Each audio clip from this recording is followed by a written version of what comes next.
In today's video, we're going to be exploring what to do if your ex wants to introduce their new girlfriend to your children and you think it's too soon. I'm going to explore that, and if you want more videos like this, be sure to subscribe to the channel. So look, I get it. You want your ex to take time to consider what's best for the children. You feel like they're rushing things, wanting to introduce their brand new girlfriend to the kids as soon as humanly possible. And ultimately here you have a choice to make. Do you go in with your demands, blow things up, where they end up probably doing it anyway just to spite you? Or do you reason with them? Do you ignore them? Tricky. The reality is there are things within your control and there are things outside of your control. And if you're going to do battle, is this the battle you want to do with your ex? Is it worth it? Is this a battle that you can start and finish successfully without compromising your relationship? So the things to kind of think about is to consider what I would call your BATNA. And BATNA is your best alternative to a negotiated agreement. And what that really tells us is the alternative in case of failure to get what you want. So in other words, right, you're going to introduce her, but perhaps I could meet her first. So understanding that if I'd like to delay this, and my ex is not going to delay this, he's going to do it, is there a way that I could kind of mediate some of this by maybe meeting her? So that would be your BATNA. So here are some tips.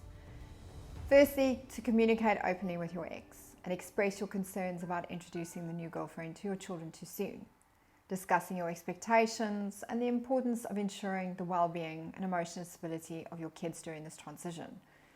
What's key here is not to accuse your ex of anything.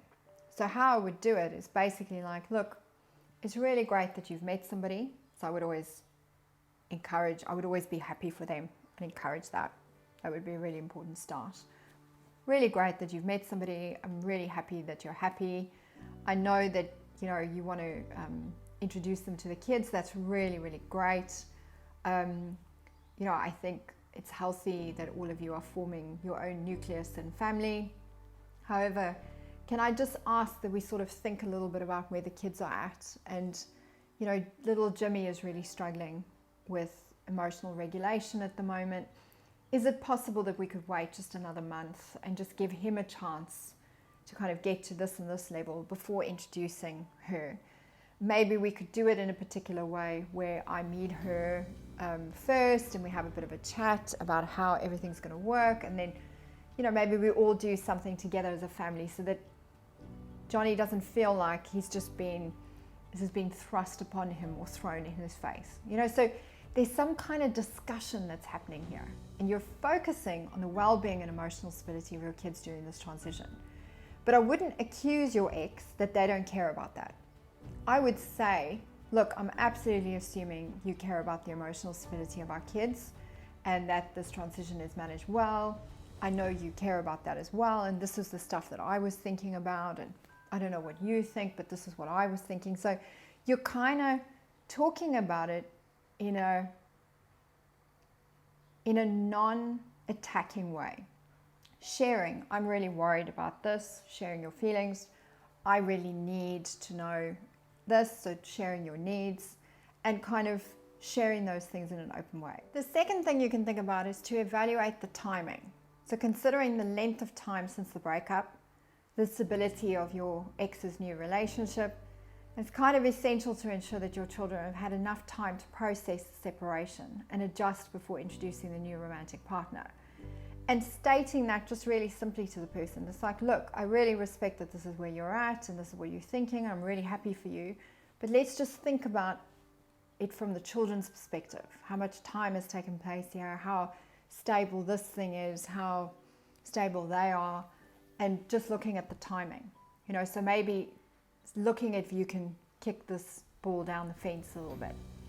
The next thing to think about is requesting gradual introductions. So suggesting a gradual approach to introducing the new girlfriend to your children. That could involve short supervised meetings in a neutral location, such as a park, where the children can become acquainted with her at their own pace. And maybe you're involved in that. Maybe you're also there and it's like, hey, I've met her, she's great, and this is Jill, and she's your dad's special friend, and she's lovely, and why don't we all play a game together or something like that. if you are involved in that, it's going to go a lot smoother for the children if you can get yourself to a place where you think you'll be able to do that. The next thing to think is obviously we've got to focus on the best interests of the children. Reminding your ex that the well-being and emotional stability of the children is really the top priority, and encouraging your ex to consider the potential impact of introducing a new partner too soon on the children's emotions, just looking at their overall adjustment to the situation. And if you're struggling with all of this, get some guidance if needed. If you and your ex are unable to come to an agreement, or if you believe that the situation is really negatively affecting your children, consider doing the Naked.Divorce Separation Shift program. This program is designed to provide guidance and support in navigating this complex situation and to ensure the best interests of the children are prioritized. It's a conscious uncoupling program. Finally, consider your WATNA. This is your worst alternative to a negotiating agreement, which is him introducing multiple girlfriends to the children, destabilizing their lives. In this instance, at the end of the day, this is beyond your control, and you cannot protect your children from everything. And I will just leave you with like a sort of positive story. I was talking to a 10-year-old girl who her parents went through divorce, and what was really impressive about her is even at her age, and even the fact that her father was introducing her to new girlfriends like every 6 months, she was really smart about it. And she said, you know what, my daddy doesn't like to be alone. So every few months we get introduced to a new girlfriend, and I don't really mind, they all seem really nice, but I don't worry too much because I know in 6 months' time there'll probably be another girlfriend.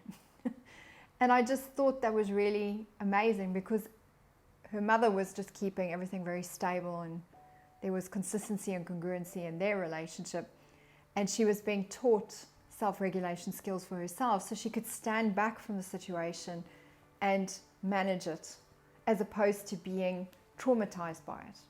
So instead of getting upset, try to evaluate your BATNA, your WATNA, look at all the steps, see if you can reason. If you can't reason, you're just going to have to accept the situation.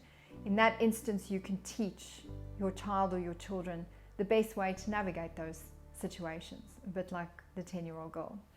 If you want to find out more about Separation Shift program or about any of our programs on Naked Divorce, book a clarity call and be sure to chat to us on our website. Take care.